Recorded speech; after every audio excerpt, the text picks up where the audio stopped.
Bom dia, galera.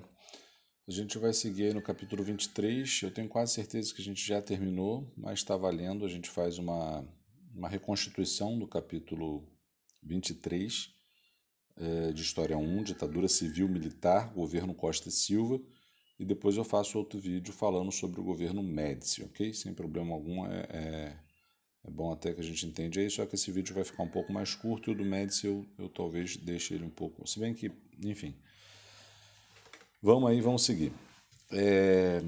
Esse período a gente já viu que ele é bastante controverso, né? O slide aí vai chamar ele de regime militar. O conceito mais usual é ditadura nem militar, é ditadura civil-militar, já que a gente viu que o Congresso e várias outras lideranças não militares também participaram da deposição do João Goulart e da instauração da ditadura civil-militar, né, no dia 1º de abril de 1964, que durou até 1985, como vocês estão bem vendo aí, ok? Vamos rever algumas coisinhas aí. O primeiro presidente foi o Castelo Branco, o segundo foi o Costa e Silva, que é o que a gente vai falar nesse slide, e depois, no próximo, o Emílio Garrastazu Médici, ok? Depois a gente vai para o Geisel e, por último, o João Batista Figueiredo. Bom, aí está no centro da imagem o Castelo Branco. Foi ele o presidente que foi responsável por esses tantos atos institucionais, né? Não pelos 5, o 5º ato institucional foi instituído pelo Costa e Silva, que a gente vai falar já já, né? Então, o ato institucional número 1 foi instituído em abril de 1964, o número 2 em outubro de 65, o número 3 em fevereiro de 1966, o número 4 em dezembro de 66. Ele também foi responsável pela cassação de direitos políticos, pelo fim dos partidos políticos existentes até então. Ele acabou com os partidos políticos e criou 2, né? A Arena, Aliança Renovadora Nacional, para representar a situação, ou seja, os aliados dos militares, e o MDB, o Movimento Democrático Brasileiro, que era para representar a oposição. Além disso, foi no governo do Castelo Branco que foi finalizada a Constituição de 1967, né, que é a Constituição da ditadura militar. Bom, o Costa e Silva, como eu disse, é esse governo que, se eu não estou enganado, a gente terminou o capítulo 23, mas a gente vai falar aí novamente com certo cuidado sobre o seu governo, que foi de 1967, quando acabou o governo Castelo Branco, até 1969, quando ele teve um AVC e acabou sendo afastado, ok? E aí foi estabelecida uma junta militar que governou o país até que fosse escolhido um novo dirigente, que no caso foi o Emílio Garrastazu Médici.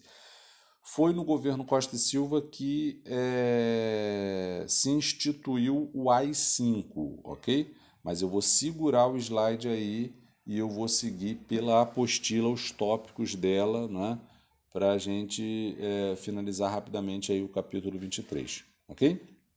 Bom, Arthur da Costa Silva foi eleito presidente da República no dia 3 de outubro de 1966, né?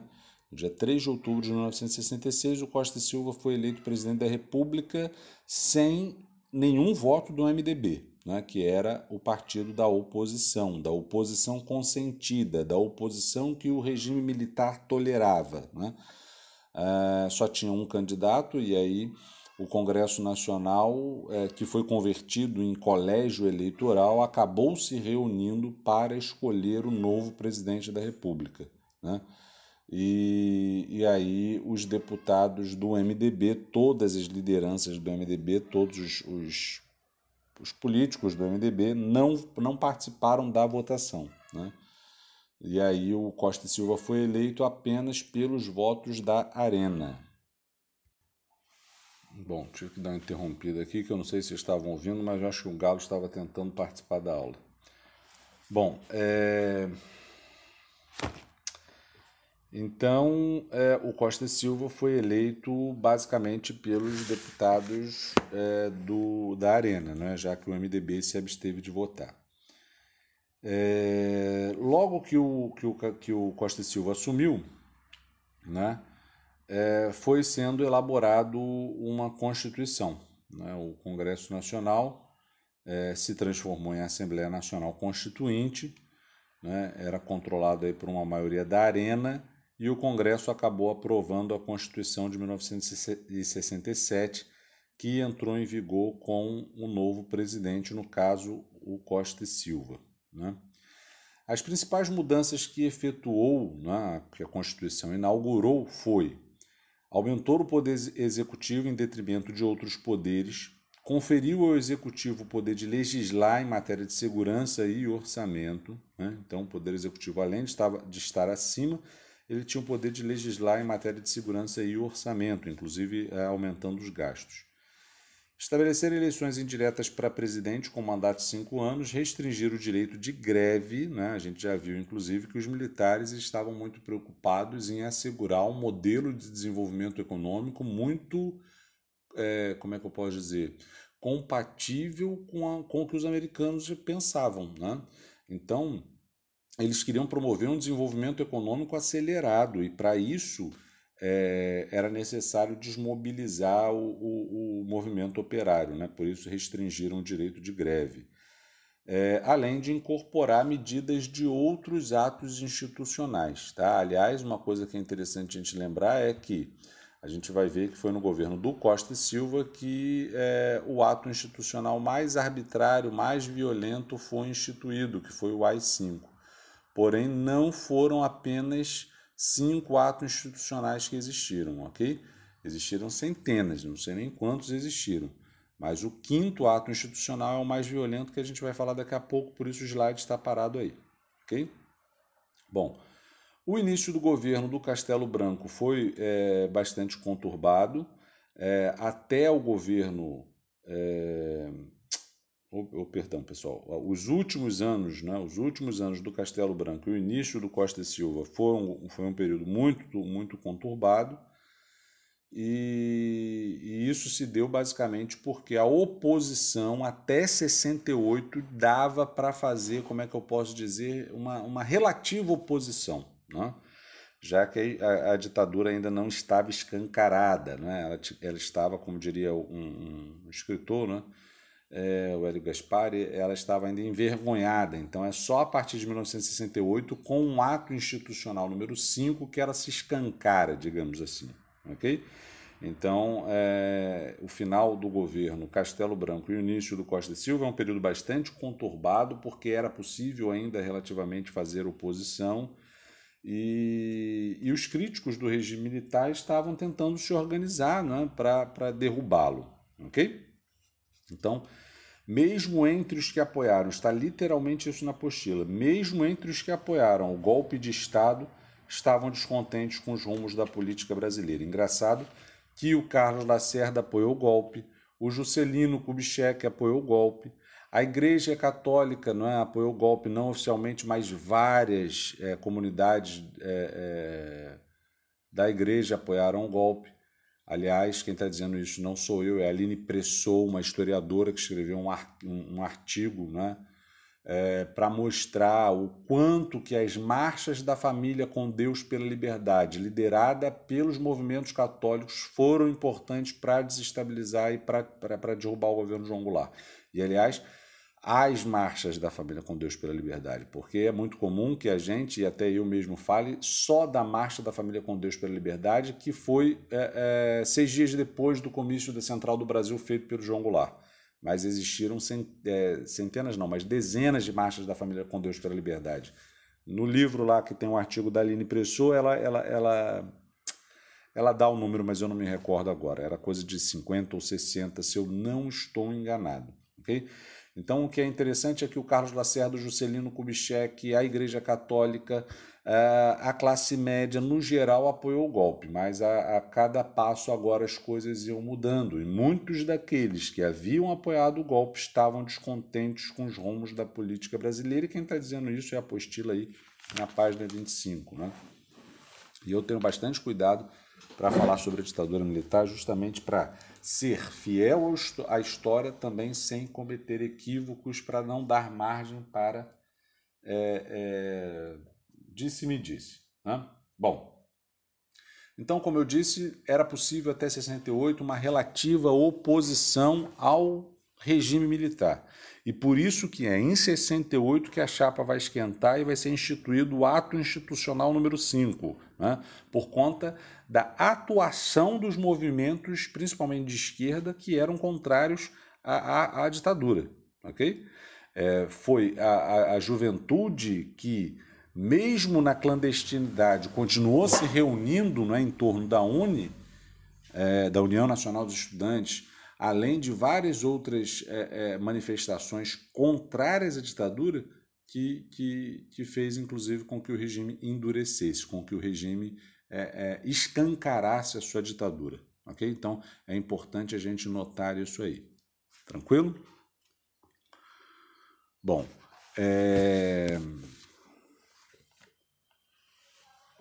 no início de 1967, o general Costa e Silva foi escolhido presidente da República, né? Qualquer tentativa de oposição esbarrava em sérias dificuldades, já que os militares tinham a capacidade de caçar os mandatos, né, da oposição. Então, se alguém não fizesse o que os militares queriam, ele tinha o seu mandato cassado, né? Por isso mesmo que o MDB se absteve de votar no Costa e Silva. Dentro do legislativo, utilizando os meios legais que aparentemente os militares toleravam, a atuação dos parlamentares era constantemente barrada, seja através de cassações, que voltaram a se multiplicar após o ato institucional número 2, e que já haviam, inclusive, sido inauguradas no ato institucional número 1, seja através do fechamento do Congresso, conforme decretado pelo presidente, né? Era comum aí se fazer o fechamento do Congresso ou a cassação dos políticos que não estavam de acordo com o presidente da República, né? Com os militares. Dessa forma, o MDB era o partido que não tinha as mínimas condições de exercer uma oposição real ao governo. As principais lideranças políticas do país buscaram articular um movimento de oposição que não estivesse necessariamente ligado a partidos políticos, ou seja, que não estivesse ligado a nenhum partido, nem A nem B, né? E que pudesse superar as velhas disputas anteriores a 1964, tudo em nome de um retorno à democracia. Ah, galera, eu estou sendo bem cuidadoso aqui, lendo inclusive um texto de um resuminho sobre a ditadura militar, para não esquecer nada e ser bastante objetivo em relação a esses governos. JK, Carlos Lacerda e o João Goulart, que eram inimigos, né? Ou melhor, o JK e o João Goulart eram aliados, mas o Carlos Lacerda era inimigo tanto do João Goulart quanto do Juscelino Kubitschek, né? E o Juscelino Kubitschek e o Carlos Lacerda, né, embora fossem inimigos, porque o Juscelino era ligado aos ideais varguistas, né, eles apoiaram o golpe, porque o Juscelino era de uma ala mais conservadora do PSD. Né? Então, tanto o Juscelino quanto o Carlos Lacerda apoiaram o golpe. O Jango não, porque o Jango foi vítima do golpe. Né?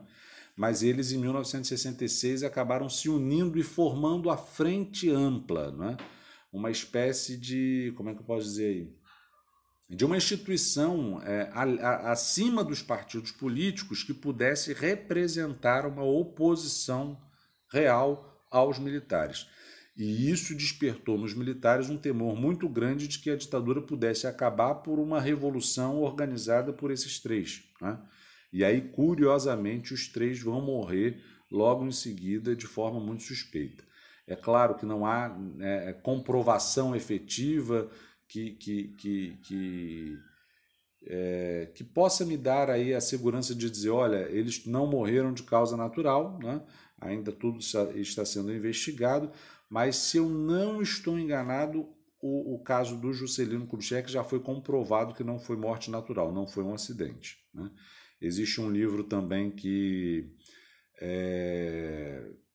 aponta evidências de que o João Goulart não teria morrido de morte natural e sim assassinado, e o Carlos Lacerda foi para o hospital com gripe e acabou morrendo. Né? Então, assim, coisas muito, muito estranhas que ocorreram nesse período. Mas, enfim, vamos lá, inclusive lendo o resuminho aqui para não dar nenhum disse-me-disse. É claro que se houver dúvida ou houver controvérsia, a gente esclarece sem problema algum.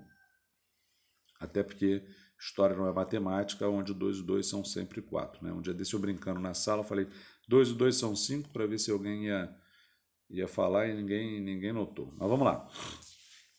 Então, o Carlos Lacerda, que pretendia se candidatar a presidente nas eleições previstas para 1965 e que foram canceladas, né, já que o mandato do Castelo Branco foi prorrogado, e que o Carlos Lacerda apoiou o golpe, ele viu as suas pretensões frustradas, né, com o aumento progressivo do fechamento do regime, digamos assim, ou com o endurecimento do regime.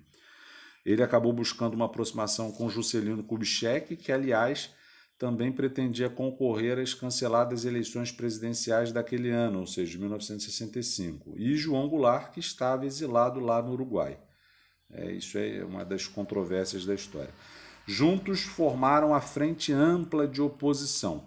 No entanto, as atividades da Frente Ampla não acabou surtindo efeito, né? Foi diminuída aí por conta da perseguição aos seus principais líderes aqui no Brasil, no caso o Juscelino Kubitschek e o Carlos Lacerda. O Jango estava no exterior, e esse livro, inclusive, que indica várias evidências que o João Goulart teria sido assassinado, aponta justamente para o fato de que existia uma espécie de, como é que eu posso dizer, grupo, né, de vários países, né, liderados pelos Estados Unidos, que tinham a missão de eliminar as lideranças de esquerda ou as lideranças que apresentavam projetos políticos que não eram compatíveis com os Estados Unidos, né? Então ele teria sido assassinado, sido assassinado a mando dessa organização, ok? Bom, então Juscelino, João Goulart, Carlos Lacerda formaram a Frente Ampla, né? No entanto, essa Frente Ampla, como eu disse, ela acabou não tendo muito sucesso, já que a perseguição aos seus principais líderes no Brasil foram intensas, né? Tanto Carlos Lacerda quanto Juscelino tiveram seus direitos políticos cassados e acabaram se exilando, né?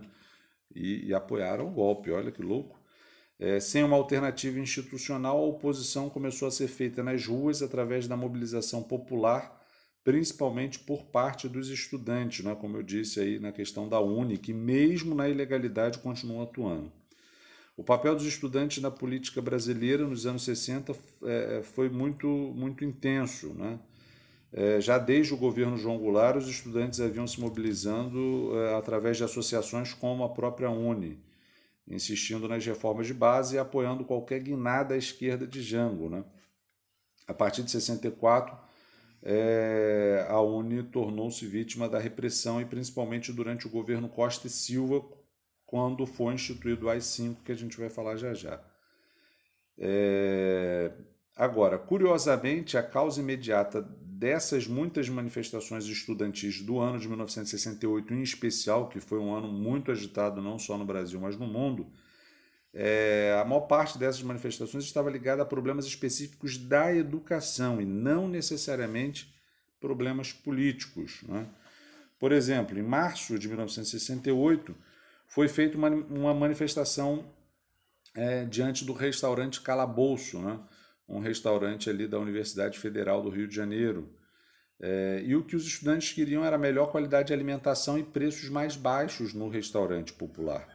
A polícia foi chamada e o resultado das intervenções policiais, né, naquele local foi a morte de um estudante de classe média, o Edson Luiz de Lima Souto, né? E aí já tinha morrido bastante gente, já tinha sido torturado bastante gente, já tinha sido desaparecida bastante gente, mas agora morreu um jovem de classe média na universidade, não é? Que sempre foi um reduto da classe média. Seu velório, enterro e missa foram acompanhados por milhares de estudantes seguidos de tensão e novos choques com a polícia, né? Então, o funeral do Edson Luiz de Lima Souto, né, que eu acho que está aqui até no slide, ele foi bastante essa imagem aí, ela foi bastante politizada, né? Foi bastante politizado. A classe média que antes havia apoiado o golpe, agora dizia, olha, e se fosse o seu filho, né? Então agora parecia que eles se importavam, né, com o que estava acontecendo. Por isso que o Chico Buarque escreveu, né, aquela música chamada Vai Passar Nessa Avenida um Samba Pô. Nessa música ele coloca, não é, uma frase que eu até anotei aqui para mostrar para vocês, que é página infeliz da nossa história, passagem desbotada na memória das nossas novas gerações, né? Então é uma pena que episódios como esses tenham acontecido, mas já que eles aconteceram, é uma pena que no Brasil se dê tão pouco valor ao nosso passado, à nossa história, né? E por isso que eventos como esses vivem se repetindo. Mais, é claro, com as classes mais pobres do que com a classe média, porque quando é com a classe média, ela consegue articular aí, né, a sua oposição. Bom, multiplicaram-se as manifestações e passeatas organizadas por todas as universidades brasileiras a partir desse episódio, com as reivindicações estudantis servindo de pretextos para manifestações contra o governo. Então agora a crítica ao governo engrossa, digamos assim. A violência da polícia e mesmo do exército contra tais demonstrações de insatisfação fez com que setores da classe média, também da igreja, e olha que a igreja tinha sido uma das principais protagonistas de apoio ao golpe, se solidarizassem com os estudantes, engrossando o número daqueles que nas ruas protestavam contra o regime. O ponto mais alto desse movimento foi a passeata dos 100 mil no Rio de Janeiro, em junho de 1968. Né? 68 foi o ano mais chapa-quente da ditadura. Por outro lado, o Congresso da UNE, realizado clandestinamente, né, uma vez que a associação já havia sido declarada ilegal, em outubro de 1968, acabou sendo descoberto pela polícia por conta de uma denúncia anônima. E aí a polícia invadiu e prendeu nada mais do que 1.240 dos principais líderes estudantis do país, e a partir daí a UNE estaria cada vez mais enfraquecida e incapaz de resistir à ditadura. Né? Quanto aos trabalhadores, o ano de 1968 assistiu a duas greves bastante agressivas, em Osasco e em Contagem, nas periferias de São Paulo, né, Osasco, lá em São Paulo, e Contagem, em Belo Horizonte, ou seja, em Minas Gerais. As reivindicações trabalhistas desses grevistas se misturavam com a oposição ao regime e, nos dois casos, a repressão governamental foi violenta, né? Até porque, como a gente já havia dito, foi instituída uma lei de greves que proibia a greve. Os artistas também se mobilizaram em oposição ao regime, e eu acho que, inclusive, foi no campo da música popular que a cultura brasileira mais ganhou durante a ditadura, porque foram os músicos brasileiros que souberam brilhantemente fazer críticas, muitas vezes veladas, ao regime militar. A cultura brasileira passava por grande agitação desde o início da década, né, acompanhando, aliás, tendências mundiais e buscando um engajamento político. As origens da agitação podem ser buscadas nos CPCs, né, Centros Populares de Culturas, criados por estudantes no início da década e que procuravam aproximar as artes das massas. O teatro se encontrava à frente do movimento, destacando-se os grupos Arena e Oficina, com Augusto Boal e José Celso Martinez Corrêa como líderes. Né? E no cinema surgiu o chamado Cinema Novo. Bem, se a gente for falar do aspecto cultural, aí a gente perderia muito tempo, inclusive poderíamos falar muito da obra do Chico Buarque, porque o Chico Buarque atuou tanto compondo quanto em muitas peças de teatro que faziam oposição ao regime militar. Eu me lembro bem que tem um livro dele, eu tenho um livro, Chico, História de Canções, acho que é isso, e ele conta que numa das peças em que ele estava atuando junto com sua esposa, na época, a Dona Nenê, da Grande Família, esqueci o nome dela, Marieta Severo, e aí ele foi cantar uma música que havia sido proibida, e aí desligaram os microfones, ele pegou outro microfone, desligaram outro microfone, e até que ficou sem nenhum microfone, ele teve que parar, porque sabia que, se continuasse, possivelmente o teatro seria invadido pelos militares e e é isso que os donos da casa de teatro não queriam, e por isso que desligaram o microfone, né? Para impedir que tivessem problema aí com os militares. Bom, enquanto está tudo isso rolando, o Chico Buarque compondo, né, o Teatro Opinião funcionando com a Maria Bethânia cantando Carcará e tudo mais, um pequeno grupo de opositores do regime percebeu que esse tipo de oposição pacífica não estava dando muito certo, né? E que estava, inclusive, desencadeando uma repressão muito violenta por parte das tropas do governo. E aí eles acabaram fazendo o quê? Resolveram, né, os mais radicais ou aqueles que se opunham mais veementemente ao regime militar, acabaram entrando para a luta armada, montando grupos paramilitares para fazer principalmente assalto a banco para comprar, para pegar armas e comprar, para pegar grana, perdão, e comprar armas para aumentar as guerrilhas, né, os grupos guerrilheiros, e também o sequestro de autoridades diplomáticas, né, tipo embaixador dos Estados Unidos, etc. Para quê? Para trocar essas autoridades, né, diplomáticas por presos políticos, ok? Então, a partir da intensificação da luta armada contra o regime militar, que os militares vão instituir o ato institucional número 5, né, durante o governo Costa e Silva. O vice do Costa e Silva, que era um civil, né, ou seja, um não militar, chamado Pedro Aleixo, ele se opunha claramente à instituição do AI-5, que era extremamente violento, né, que era extremamente arbitrário, que era extremamente excepcional, que ele passava por cima da lei, passava por cima da Constituição, né? Mas a oposição, principalmente por parte da luta armada, acabou dando aos militares, como é que eu posso dizer, justificativa, argumento para dizer, olha, é necessário sim endurecer o regime, né? E aí eles vão instituir, no finalzinho do ano de 1968, o ato institucional número 5, após a recusa do Congresso Nacional de abrir processo de investigação contra um deputado, o deputado Márcio Moreira Alves, que havia feito um pronunciamento desagradando os militares. E aí os militares queriam julgá-lo, né? Queriam puni-lo de alguma forma, mas para você fazer isso, você precisava da aprovação do Congresso, né? Porque, como eu disse, até 68 ainda existia relativa oposição. E aí os militares pediram ao Congresso que abrisse o processo de investigação contra o Márcio Moreira Alves, o Congresso Nacional se recusou a fazer o que os militares queriam, e aí no dia seguinte, meio que um recado para os congressistas, o Congresso Nacional foi sitiado, né? Foi fechado. E aí foi instituído o AI-5, que de um dia para o outro foi feito, óbvio que não foi feito de um dia para o outro, é sinal de que ele já estava sendo planejado, né?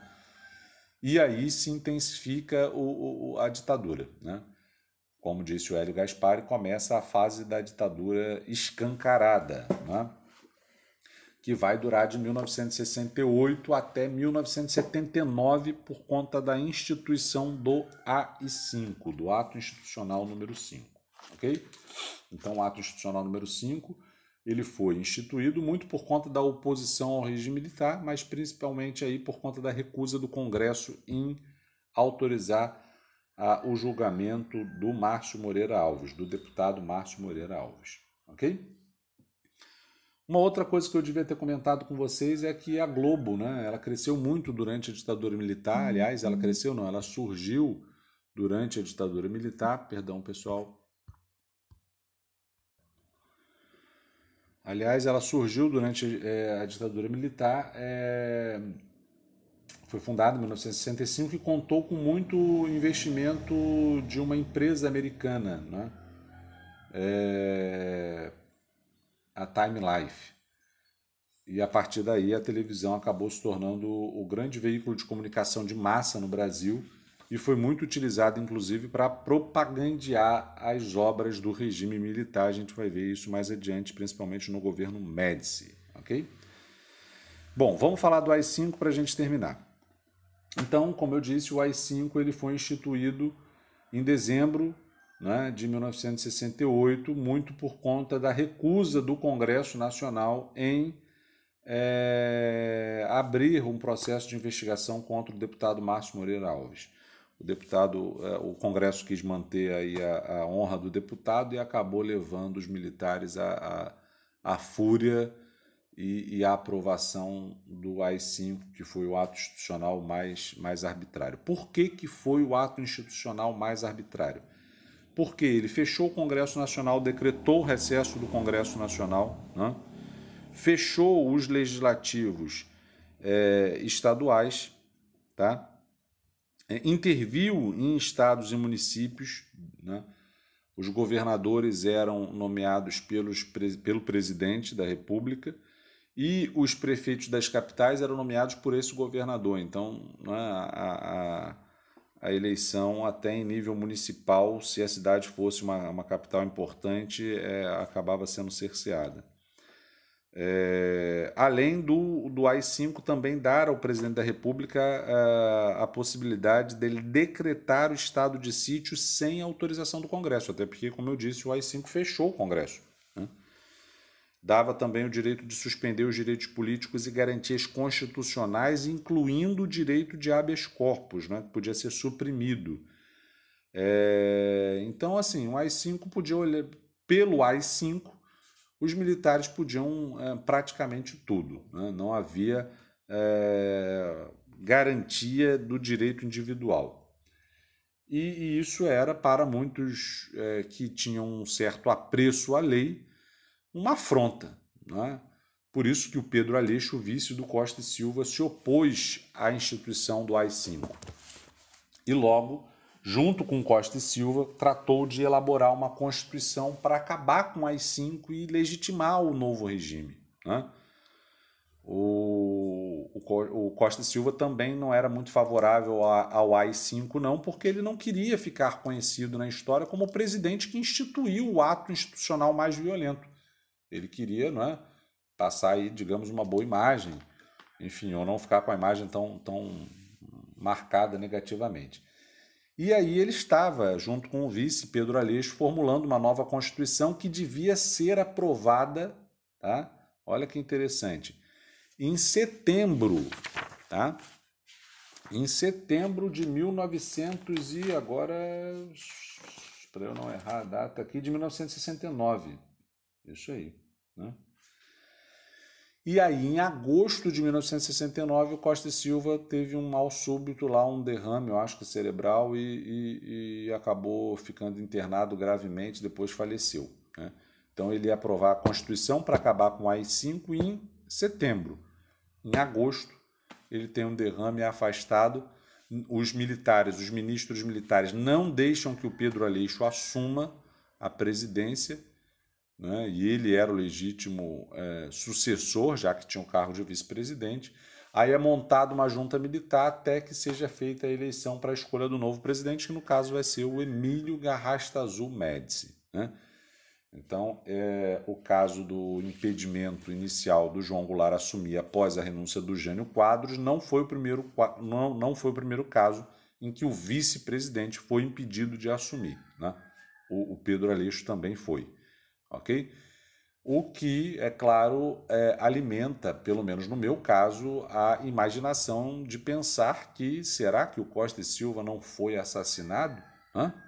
Porque ele se opunha ao AI-5, o vice se opunha ao AI-5, e eles dois já estavam formulando uma Constituição para democratizar, não, para legitimar o regime e retirar o AI-5, né? E aí, ambos não. O Costa e Silva morreu, Pedro Aleixo foi afastado, foi montada uma junta e o AI-5 permaneceu ativo até 1979. Bom, então é isso, né? Por hoje é só, por esse capítulo é só isso, né? Terminamos então o capítulo 23 de História 1 e já eu posto o capítulo 24 também de História 1 sobre o governo do senhor Emílio Garrastazu Médici, ok? Depois disso vocês vão fazer os exercícios da página 30, 31 e 32, os conceituais e os contextualizados.